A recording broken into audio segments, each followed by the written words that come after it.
So what's the hardest part of developing a shoe, a running shoe? Wow. I think the hardest part is realizing that you're making a shoe for motion. You're making a shoe out of static objects, and you're trying to find a way to get everything to stretch, to move, to hold in a way that an athlete feels like it disappears. So I think the hardest part is working out that entire balance.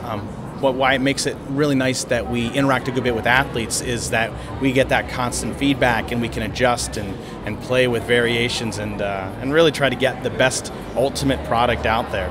Okay.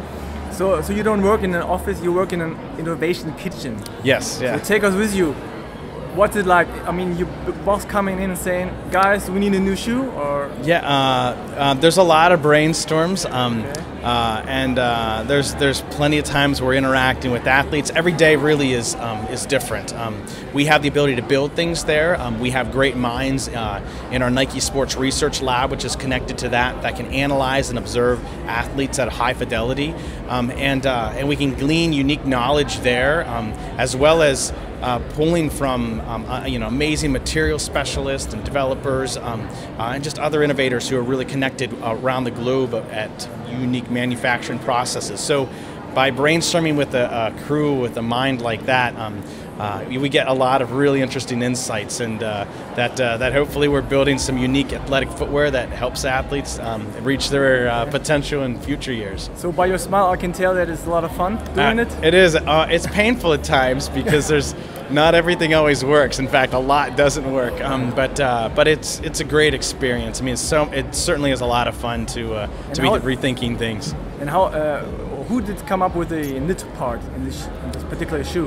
We're constantly looking at new technologies. So we had been playing around with knit for quite some time, but just in a little bit of a closet, a little side area for a while. And then probably about 5-6 years back, we were trying to get after this essence of fit that our athletes kept talking about, and tried to rethink how we could actually make a knit shoe holistically knit, and build in the structure, build in the durability, and basically it was a brainstorm amongst a small crew of us who wanted to have that come to life again. And so we convinced a few people to invest some money and play with a way that we could actually make that a reality and bring it in house. And where did you get your ideas from usually? From nature, wow, urban life? Anything outside of our industry. Okay. So basically you look at other industries who solve similar problems of lightweight or similar problems around fit or whatever entity that we're shooting for.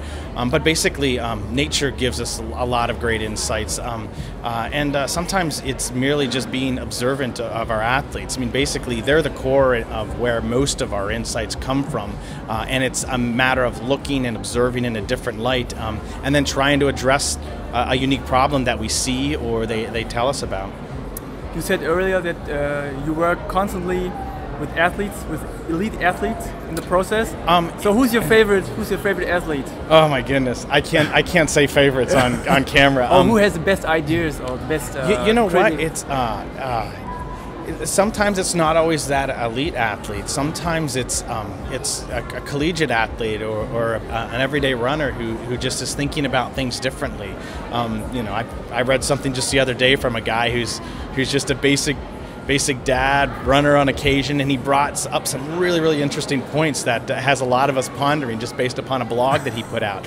So I think it's important to listen to athletes from literally every level, especially too with elite athletes.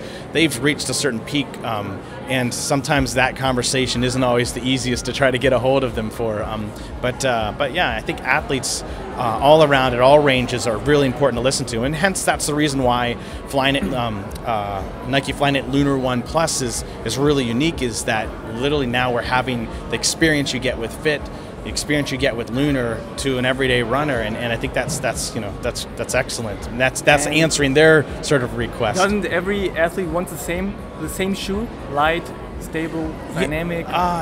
In theory, yeah. But people have different preferences. You might like blue, I might like red, I might like things that are a little bit more stable, you might like things that are a little softer. So the challenge really is how do we make sure our product moves and fits and becomes a lot more naturally, I guess, focused on your own natural motion as opposed to becoming really static in another area. Again, it gets back to that designing for motion. If we can get product to move with whoever it is that's experienced it, then maybe we can actually have a product that's much more customizable for your requirements, needs versus mine. So personally, what's your favorite shoe?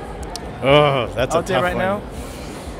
How many pairs do you have? I have a lot. My favorite ones are usually the mashups that I do. Okay. You know, in the kitchen we have an idea. Let's put that Flyknit upper on bottom. And okay. But yeah, I mean, I think I love really comfortable products. So I'm really intrigued by paradigm shifts in the free realm.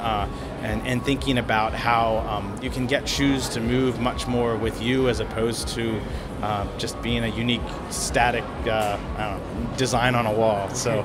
So last question: will there be a Nike Free Flyknit in the future? You know what? You have to wait and see. Okay, I'll take that as a yes. Thank you. Okay, thanks.